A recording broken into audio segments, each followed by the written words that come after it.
ಖಂಡಿಸಿ ಫ್ರೀಡಂ ಪಾರ್ಕ್ನಲ್ಲಿ ಹಿಂದೂ ಸಂಘಟನೆ ಕಾರ್ಯಕರ್ತರು ಪ್ರತಿಭಟನೆ ನಡೆಸಿದ್ದಾರೆ. ಕೈಯಲ್ಲಿ ಬಾಂಗ್ಲಾ ವಿರೋಧಿ ಭಿತ್ತಿ ಪತ್ರವನ್ನ ಹಿಡಿದು ನೂರಾರು ಕಾರ್ಯಕರ್ತರು ಪ್ರತಿಭಟನೆ ನಡೆಸಿದರು. ಹಿಂದೂ ಹಿತರಕ್ಷಣಾ ವೇದಿಕೆಯಿಂದ ಬೃಹತ್ ಪ್ರತಿಭಟನೆ ನಡೀತಾ ಇದ್ದು, ಪ್ರತಿಭಟನೆಯಲ್ಲಿ ಬೇಲಿ ಮಠದ ಶ್ರೀಗಳು ಕೂಡ ಭಾಗಿಯಾಗಿದ್ರು.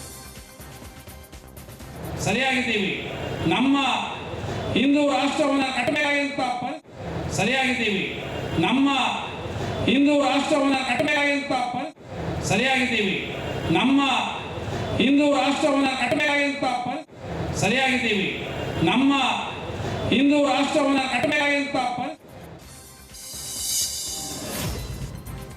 ಬೆಂಗಳೂರಿನಲ್ಲಿ ಸಿಜೇರಿಯನ್ ಡೆಲಿವರಿ ದಂಧೆ ಶುರುವಾಗಿದೆ ಎನ್ನಲಾಗಿದೆ. ಕೆಲವು ವೈದ್ಯರು ನಾರ್ಮಲ್ ಆಗುವ ಡೆಲಿವರಿ ಕೂಡ ಸಿಜೇರಿಯನ್ ಸಜೆಸ್ಟ್ ಮಾಡ್ತಿದ್ದಾರಂತೆ. ಈ ರೀತಿಯ ಆರೋಪ ಕೇಳಿ ಬರ್ತಾ ಇದ್ದಂತೆ ಆರೋಗ್ಯ ಇಲಾಖೆ ಅಲರ್ಟ್ ಆಗಿದೆ. ಆರೋಗ್ಯ ಸಚಿವ ದಿನೇಶ್ ಗುಂಡೂರಾವ್ ನೇತೃತ್ವದಲ್ಲಿ ಇವತ್ತು ಮಹತ್ವದ ಚರ್ಚೆ ನಡೀತಾ ಇದೆ.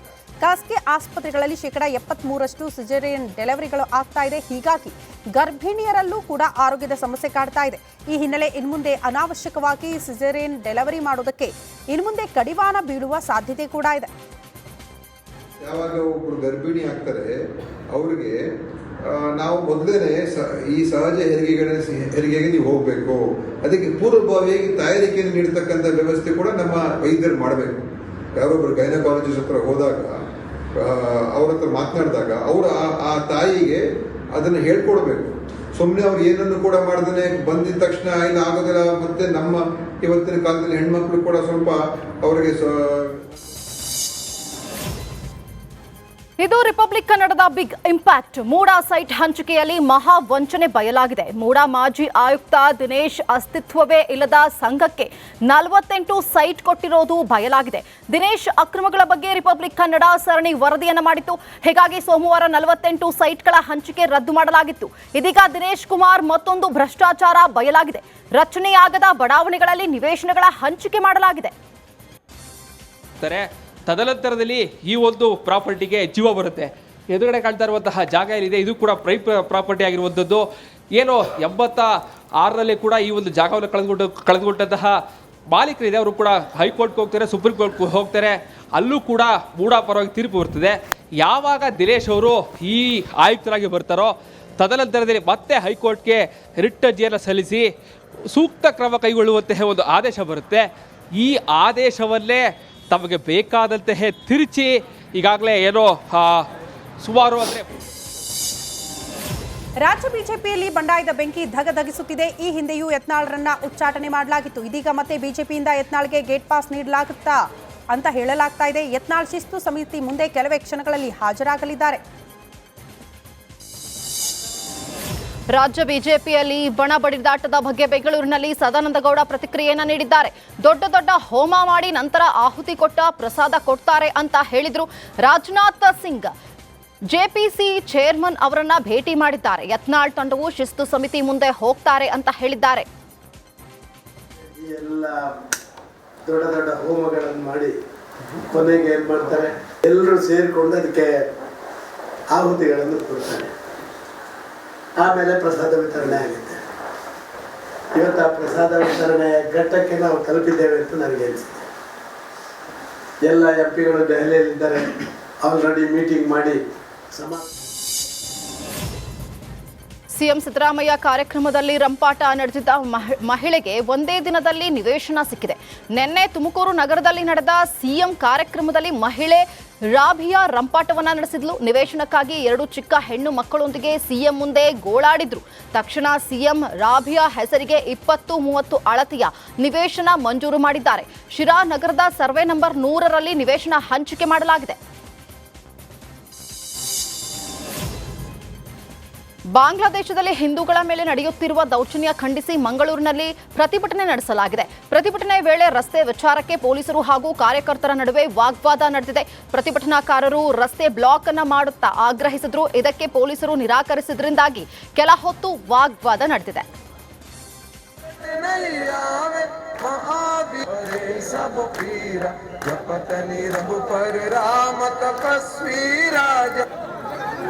ಸರ್ಕಾರ ನಿರ್ಮಾಣ ಆಗೋದಕ್ಕೆ ಮೊದಲು ಬಾಂಗ್ಲಾದಲ್ಲಿ ನಡೆದ ಝಲಕ್ ಬಾಂಗ್ಲಾದ ಪ್ರಧಾನಿಯ ಇನ್ನು ಪ್ರತಿಭಟನೆಗೆ ಸಾವಿರಾರು ಜನ ಸೇರಿದ್ರು. ಪೊಲೀಸರು ವಾಹನ ಸಂಚಾರಕ್ಕೆ ರಸ್ತೆ ಬದಲಾವಣೆ ಮಾಡದೆ ನಿರ್ಲಕ್ಷ್ಯ ತೋರಿದ್ದಾರೆ.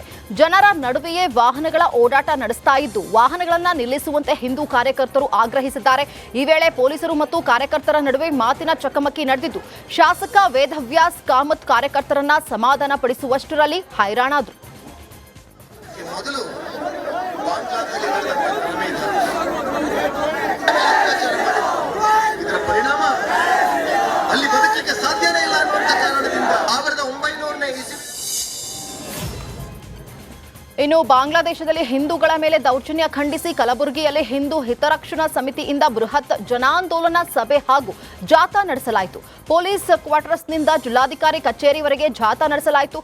ಜಾಥಾ ಬಳಿಕ ಜಿಲ್ಲಾಧಿಕಾರಿ ಕಚೇರಿ ಬಳಿ ಜನಾಂದೋಲನ ಸಭೆ ನಡೆಸಲಾಗುವುದು.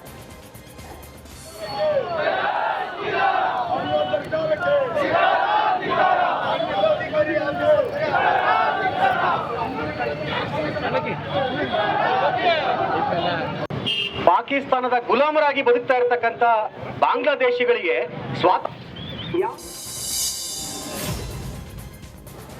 ಯತ್ನಾಳ್ಗೆ ಶಿಸ್ತು ಸಮಿತಿಯಿಂದ ನೋಟಿಸ್ ಕೊಡಲಾಗಿದೆ. ಎಲ್ಲವೂ ಸಂಧಾನವಾಗುತ್ತೆ. ಯತ್ನಾಳ್ರನ್ನ ಪಕ್ಷದಿಂದ ಉಚ್ಚಾಟನೆಯ ಮಾತೇ ಇಲ್ಲ ಅಂತ ಹೇಳಿ ರಿಪಬ್ಲಿಕ್ ಕನ್ನಡಕ್ಕೆ ಮಾಜಿ ಸಚಿವ ಬಿ ಶ್ರೀರಾಮುಲು ಪ್ರತಿಕ್ರಿಯೆಯನ್ನು ನೀಡಿದ್ದಾರೆ. ಬೀದರ್ನಲ್ಲಿ ಮಾತನಾಡಿದ ಅವರು, ಬಸವನಗೌಡ ಪಾಟೀಲ್ ಯತ್ನಾಳ್ ಕೂಡ ಹಿರಿಯರು. ಅಟಲ್ ಬಿಹಾರಿ ವಾಜಪೇಯಿ ಸರ್ಕಾರದಲ್ಲಿ ಸಚಿವರಾಗಿ ಕೆಲಸವನ್ನ ಮಾಡಿದ್ದಾರೆ.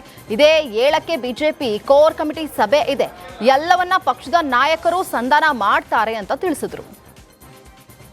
ನನ್ನ ಪ್ರಕಾರ ಏನೂ ಆಗಲ್ಲ. ಯಾಕಂದರೆ ಏನಾಗುತ್ತೆ ಅನ್ನೋದಕ್ಕಿಂತ ಅವರು ನಮ್ಮ ನಾಯಕರಿದ್ದಾರೆ, ಇವರು ನಮ್ಮ ನಾಯಕರಿದ್ದಾರೆ. ಎಲ್ಲರೂ ಕೂಡ ಸೇರಿದರೆ ಮಾತ್ರ ಶಕ್ತಿ ಆಗುತ್ತೆ. ಎಲ್ಲರೂ ಸೇರಿಕೊಂಡು ಹಿರಿಯರು ಕಿರಿಯರು ಎಲ್ಲರೂ ಸೇರಿಕೊಂಡು ಪಾರ್ಟಿ ಸಂಘಟನೆ ಮಾಡ್ತೀವಿ. ಮುಂದಿನ ದಿನಗಳಲ್ಲಿ ನಮ್ಮ ಸರ್ಕಾರ 28ರಲ್ಲಿ ನಡೆಯುವಂಥ ಸಾರ್ವತ್ರಿಕ ಚುನಾವಣೆಯಲ್ಲಿ ನಮ್ಮ ಸರ್ಕಾರ ಅಧಿಕಾರಕ್ಕೆ ಬರಲ ಸಲುವಾಗಿ ಪೂರ್ಣ ಬಹುಮತದಿಂದ ಅಧಿಕಾರಕ್ಕೆ ಬರಲ ಸಲುವಾಗಿ ಏನು ಹುಬ್ಬಳ್ಳಿಯ ಬಿವಿಬಿ ಕಾಲೇಜಿನಲ್ಲಿ ಮಾದಕ ವಸ್ತು ಬಳಕೆ ವಿರುದ್ಧ ಜಾಗೃತಿ ಅಭಿಯಾನಕ್ಕೆ ನಟ ಉಪೇಂದ್ರ ಚಾಲನೆಯನ್ನು ನೀಡಿದರು. ಬಳಿಕ ಮಾತನಾಡಿದ ಅವರು, ಮನೆಯಲ್ಲಿ ಎಲ್ಲ ಒಳ್ಳೆಯ ವಿಷಯ ಹೇಳ್ತಿರ್ತಾರೆ, ನಾವು ಏನ್ ತಗೋತೀವಿ ಅನ್ನೋದು ಮುಖ್ಯ. ನಿಮ್ಮೊಳಗಿನ ಆತ್ಮ ಪರಮಾತ್ಮನ ಮಾತು ಕೇಳಿ, ಬೇರೆ ಯಾರ ಮಾತು ಕೇಳೋದು ಬೇಡ ಅಂತ ಹೇಳಿ ವಿದ್ಯಾರ್ಥಿಗಳಿಗೆ ಕಿವಿ ಮಾತನ್ನ ಹೇಳಿದರು. ನಿಜವಾಗ್ಲೂ ನನ್ನ ಒಂದು ಅದೃಷ್ಟ ಇವತ್ತು ಇಲ್ಲಿ ಬಂದು ಈ ಕಾರ್ಯಕ್ರಮದಲ್ಲಿ ಭಾಗವಹಿಸ್ತಿರೋದು. ಅದರಲ್ಲೂ ಇಷ್ಟೊಂದು ಜನ ಆ ಒಂದು ಯೂತ್ಸ್ ನೋಡಿದ್ರೇನೆ ರೋಮಾಂಚನ ಆಗುತ್ತೆ. ನಿಜವಾಗ್ಲೂ ಎಲ್ಲರಿಗೂ ಒಳ್ಳೇದಾಗ್ಲಿ ಅಂತ ಕೇಳ್ಕೊಳ್ತೀನಿ. ಯೂಶಲಿ ಏನು ಮಾತಾಡ್ತಾರೆ, ಇದನ್ನು ಮಾಡಬೇಡಿ, ಇದು ತಪ್ಪು, ಇದು ಸರಿ ಅಂತ. ಈ ಜಗತ್ತಲ್ಲಿ ಎಲ್ಲವನ್ನೂ ಅದನ್ನು ಹೇಳ್ಬಿಟ್ಟಿದ್ದಾರೆ. ಈಗ ತಗೊಳ್ಳೋದಷ್ಟೇ ಇಂಪಾರ್ಟೆಂಟು. ಎಲ್ಲ ಒಳ್ಳೆ ವಿಷಯಗಳನ್ನ ಹೇಳ್ಬಿಟ್ಟಿದ್ದಾರೆ. ಬಟ್ ಆ ಒಳ್ಳೆ ವಿಷಯ ತಗೊಳ್ಳೋದಿದೆಯಲ್ಲ, ಅದು ವಿವೇಚನೆಗೆ ಬಿಟ್ಟಿದ್ದು. ಎಲ್ಲರಿಗೂ ಒಂದು ಮನಸ್ಸಲ್ಲಿ ಎಲ್ಲರಿಗೂ ಒಂದು ಆತ್ಮ ಇದೆ, ಬುದ್ಧಿವಂತಿಕೆ ಇದೆ, ವಿವೇಚನೆ. ದೇವನಹಳ್ಳಿ ಪಟ್ಟಣದ 10 ಹಾಗೂ 11ನೇ ವಾರ್ಡ್ನಲ್ಲಿ ಸಚಿವ ಕೆಎಚ್ ಮುನಿಯಪ್ಪ ಶುದ್ಧ ಕುಡಿಯುವ ನೀರಿನ ಘಟಕವನ್ನು ಉದ್ಘಾಟಿಸಿದ್ದಾರೆ. ಘಟಕಕ್ಕೆ ಪೂಜೆ ಸಲ್ಲಿಸಿ ಟೇಪ್ ಕತ್ತರಿಸುವ ಮೂಲಕ ಚಾಲನೆಯನ್ನ ನೀಡಿದರು. ಪುರಸಭೆ ಹಾಗೂ ವೋಲ್ವೋ ಸಹಭಾಗಿತ್ವದೊಂದಿಗೆ ಶುದ್ಧ ಕುಡಿಯುವ ನೀರಿನ ಘಟಕ ನಿರ್ಮಾಣವಾಗಿದೆ. ಸಚಿವರೊಂದಿಗೆ ಜಿಲ್ಲಾ ಹಾಗೂ ತಾಲೂಕು ಅಧಿಕಾರಿಗಳು ಭಾಗಿಯಾಗಿದ್ದರು. ಕೇಂದ್ರ ಸರ್ಕಾರ ಮಿನಿಮಮ್ ಸಪೋರ್ಟ್ ಪ್ರೈಸನ್ನು ಈ ಸಾರಿ ಹೆಚ್ಚಿಗೆ ಮಾಡಿಸಿದ್ದೀನಿ. ಕೇಂದ್ರ ಮಂತ್ರಿಗಳ ಜೊತೆಯಲ್ಲಿ ಮಾತಾಡಿ ರಾಗಿಗೆ ಹಿಂದೆಂದೂ ಇಲ್ಲದ ಬೆಲೆ 4,290 ರೂಪಾಯಿಯನ್ನು ಮಾಡಿದ್ದೀವಿ. ಮೊದಲಿಗಿಂತ 440 ರೂಪಾಯಿ ಎಕ್ಸ್ಟ್ರಾ ಮಾಡಿಸಿದ್ದೀವಿ. ಮೊದಲು 3,820 ಇತ್ತು.